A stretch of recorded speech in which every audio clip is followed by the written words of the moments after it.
Most men don't fail because they lack discipline or intelligence. They fail because they abandon themselves every day. They say yes when they mean no, they stay where they are disrespected, and they keep proving their worth to people who never asked them to.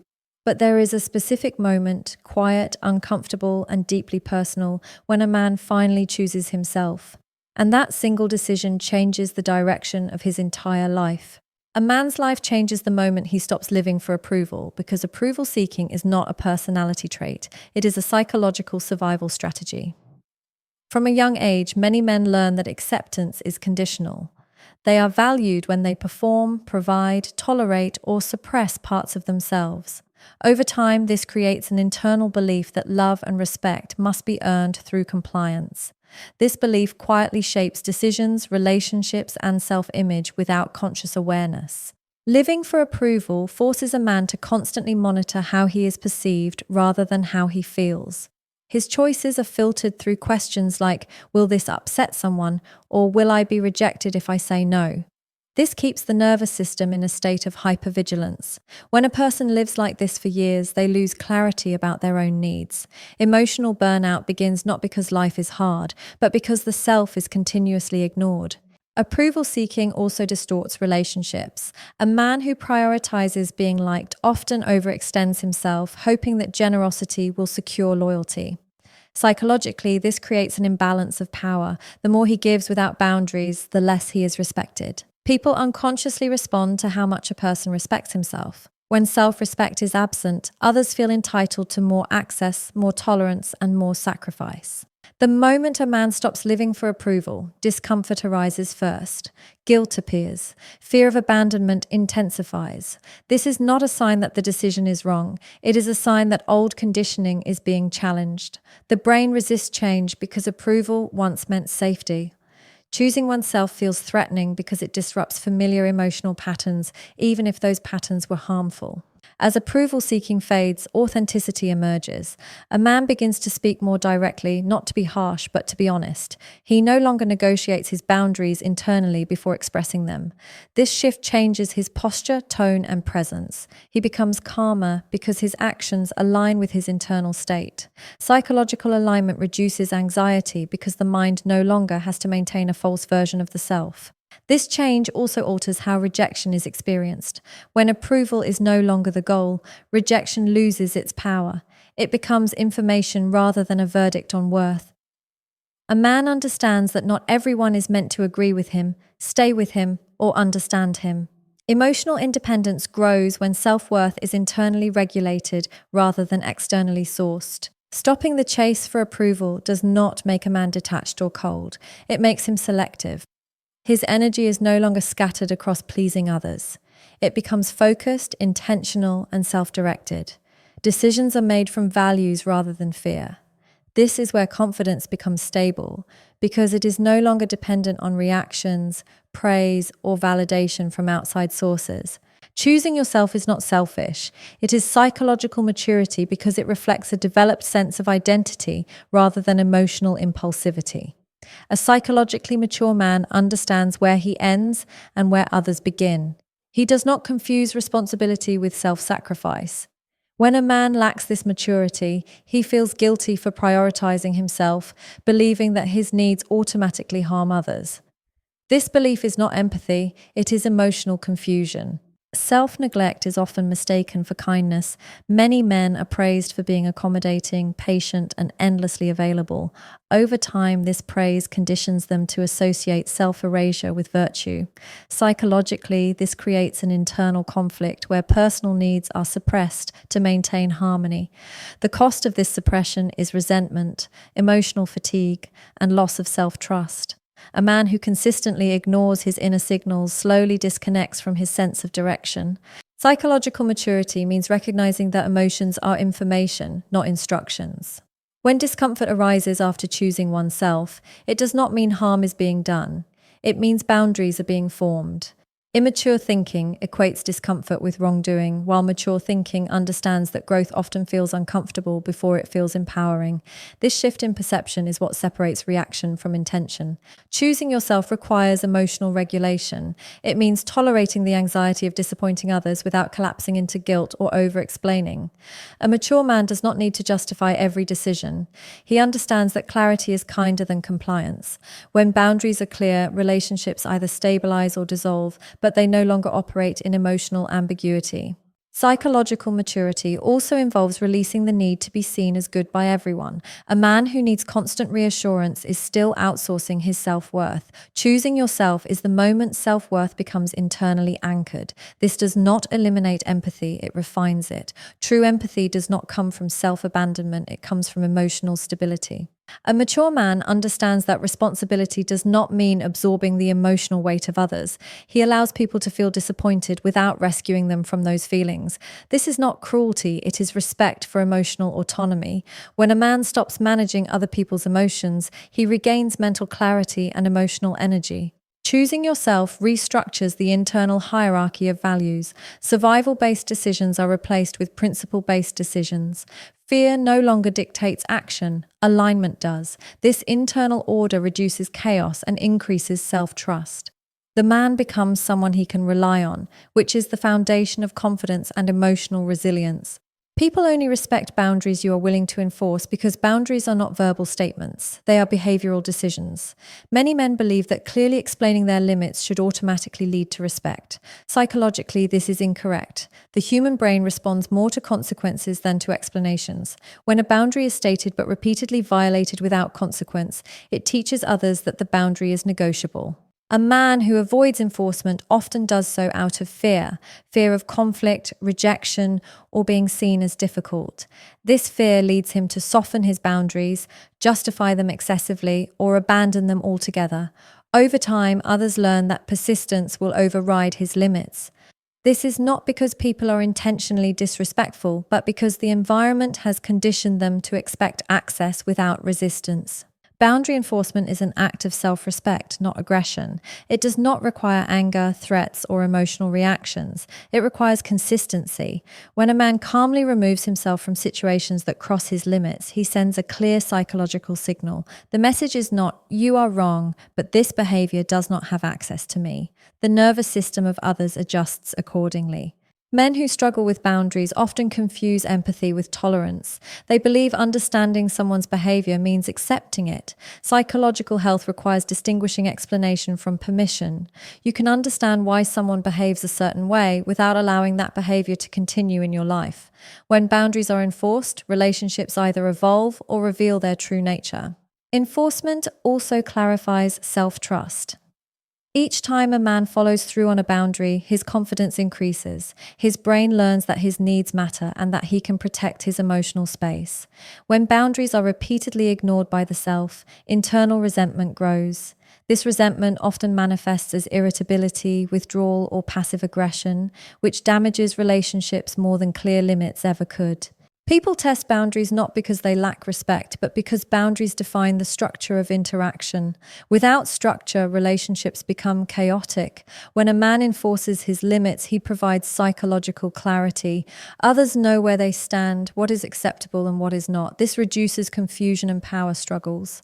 The strongest boundaries are enforced quietly. There is no need for repeated warnings or emotional explanations. Action communicates faster than words. Leaving, declining, disengaging, or changing access are all forms of enforcement. Over time, people adjust their behavior or remove themselves. Both outcomes restore balance. A man who enforces boundaries stops negotiating his worth. He no longer waits for others to validate his limits. Respect becomes a response to consistency, not a favor granted out of kindness. This shift transforms how he is treated across all areas of life, from personal relationships to professional environments. Emotional exhaustion comes from self-betrayal, not hard work, because the human psyche is designed to tolerate effort when it aligns with meaning. A man can work long hours, carry responsibility, and face pressure without burnout if his actions are congruent with his values. Exhaustion sets in when he repeatedly acts against his own emotional truth in order to maintain approval, avoid conflict, or preserve relationships that drain him. Self-betrayal occurs in subtle daily moments, saying yes when the body signals no, staying silent when something feels wrong, minimizing personal needs to appear strong or agreeable. Each of these moments sends a message to the nervous system that safety depends on suppression. Over time, the psyche interprets this as threat, creating chronic stress rather than healthy challenge. Hard work activates purpose-driven stress, which is temporary and regulated. Self-betrayal activates survival stress, which is constant and corrosive. The difference is psychological. When effort serves a chosen direction, the mind experiences agency. When effort serves fear, guilt, or obligation, the mind experiences entrapment. This is why men often feel more drained by emotionally toxic environments than by physically demanding tasks. Emotional exhaustion also erodes identity. A man who continuously betrays himself loses clarity about what he wants, needs, or believes. Decision-making becomes heavy because the internal compass is misaligned. He feels tired not because he is doing too much, but because he is carrying an internal conflict between who he is and how he is living. Many men attempt to fix exhaustion with rest alone. While rest is necessary, it does not repair self-betrayal. Sleep cannot compensate for a life lived against one's boundaries. True recovery begins when a man stops forcing himself into roles, expectations, or dynamics that contradict his internal signals. Psychological energy returns when integrity is restored. Self-betrayal also affects emotional regulation. A man who ignores his own needs becomes less patient, more reactive, and emotionally distant. This is often misinterpreted as burnout or depression. In reality, it is the nervous system's response to prolonged invalidation. The psyche withdraws as a form of self-protection. When a man begins honoring his limits, exhaustion does not disappear instantly, but it starts to make sense. Fatigue becomes informative rather than overwhelming. Energy slowly returns as the internal system no longer has to fight itself. Emotional alignment reduces internal friction, freeing mental resources that were previously consumed by suppression and conflict. The most draining thing a man can do is live a life that requires him to abandon himself daily. The body keeps score of every unspoken truth, every crossed boundary, and every compromised value, and it responds with exhaustion when the burden becomes too heavy. Growth begins when guilt no longer controls decisions, because guilt is often mistaken for conscience. Psychologically, guilt is not always a moral signal. It is frequently a conditioned emotional response learned through relationships where approval was conditional. Many men feel guilty not because they are doing something wrong, but because they are doing something unfamiliar, prioritizing themselves. Guilt thrives in environments where love was earned through compliance. When a man learns that being agreeable keeps peace, guilt becomes the internal alarm that activates whenever he considers choosing differently. This alarm is not about ethics, it is about fear of disconnection. The mind equates self-assertion with loss, even when no real harm is occurring. When guilt governs decisions, growth is delayed. A man may recognize what he needs to do, leave a draining situation, say no, or pursue a different path, but guilt overrides clarity.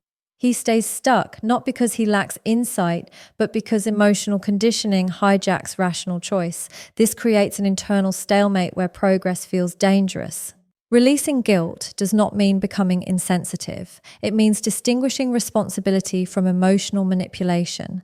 A psychologically grounded man understands that he is responsible for his actions, not for how others choose to feel about them. When guilt loosens its grip, decision-making becomes cleaner. Choices are made based on values rather than emotional debt. Guilt often masks fear, fear of disappointing others, fear of being labeled selfish, fear of losing identity within relationships. When a man confronts these fears directly, guilt loses its authority. Emotional courage grows when he allows others to experience discomfort without rushing to fix it. This tolerance builds psychological strength. Growth requires emotional separation, not detachment, but differentiation. A man must be able to feel his own emotions without absorbing those of others. Guilt collapses this separation by making him responsible for emotional outcomes beyond his control. When differentiation strengthens, guilt becomes an option rather than a command. As guilt fades, authenticity emerges. A man begins to act in alignment with who he is becoming rather than who he was trained to be. This shift may disrupt existing dynamics, but it also creates space for healthier ones. Growth is not compatible with constant self-correction based on others' reactions. When decisions are no longer filtered through guilt, momentum builds. Energy previously spent on inner conflict becomes available for action. Clarity replaces hesitation. Confidence develops not from external reassurance, but from repeated evidence that one can choose, act, and remain grounded even when approval is not guaranteed.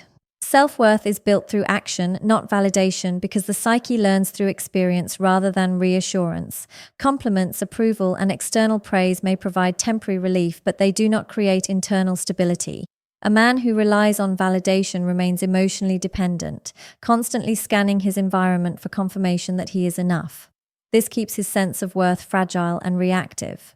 Action, on the other hand, produces evidence.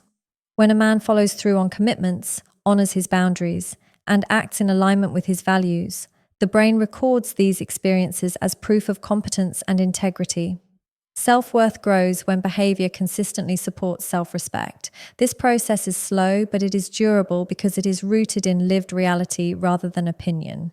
Validation often reinforces avoidance. When a man is praised without effort or accountability, the brain associates worth with being liked rather than being capable. This creates anxiety because approval can be withdrawn at any time.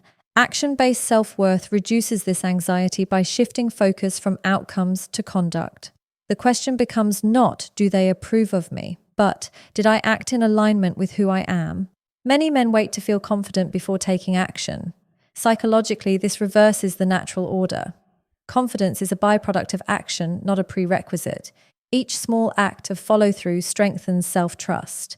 Over time, the man becomes someone he can rely on. This internal reliability is the foundation of genuine self-esteem. Action-based self-worth also improves emotional regulation. When a man knows he can handle discomfort, rejection, or failure through experience, his nervous system becomes calmer. He no longer catastrophizes challenges because he has evidence of resilience.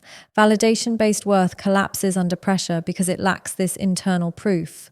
This shift changes how setbacks are interpreted. Failure no longer threatens identity, it becomes feedback. A man grounded in action does not internalize outcomes as reflections of his value. He evaluates behavior, adjusts strategy, and continues forward. This resilience is impossible when worth depends on external affirmation. Self-worth built through action is quiet. It does not require display or comparison. It does not rise and fall with praise or criticism. The man becomes less reactive because his internal reference point is stable. He no longer needs to convince others of his value because he has demonstrated it to himself repeatedly. As action replaces validation, self-respect deepens, decisions become more intentional, standards increase, tolerance for misalignment decreases. The man no longer negotiates his worth in conversations, relationships, or environments because his sense of value is no longer up for debate.